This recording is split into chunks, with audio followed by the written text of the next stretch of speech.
Happy new year. ঠাকুরের কাছে প্রার্থনা করে নতুন বছর তোমাদের সকলের ভালো কাটুক।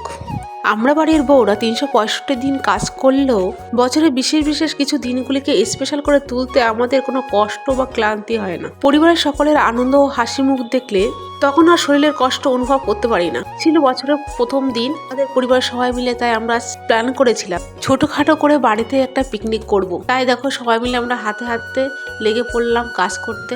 ওইদিকে সর্দি গ্যাসেতে করছিল মটন কষা, এদিকে কাঠের উনুনে হচ্ছিল মাছ ভাজা। আজ আমাদের মেনুতে ছিল মাছের মাথা দিয়ে মুগ ডাল, কাতলা মাছের কালিয়া, মটন কষা আর নলিন গুড়ের পায়ে। এই দেখো আজকে সবাই আমরা হাতে হাতে কাজ করছিলাম। বছরে 365 দিন খুন্তি নাড়লেও আজকের দিনে খুন্তি নাড়াটা একটি স্পেশাল। আমাদের রান্না বান্না শেষ হয়ে যাওয়ার পরে সকলকে খেতে দেওয়া হলো। যেহেতু আমরা অনেকেই ছিলাম তাই আগে বাচ্চাদেরকেই বসে দেওয়া হয়েছিল। আর এই দেখো ইনি হলো আমার বড় নন্দের জামাই। ইনি যখনই আসে আনন্দে হাসিতে বাড়িটা পুরো ভরে যায়। আজ এই পর্যন্ত।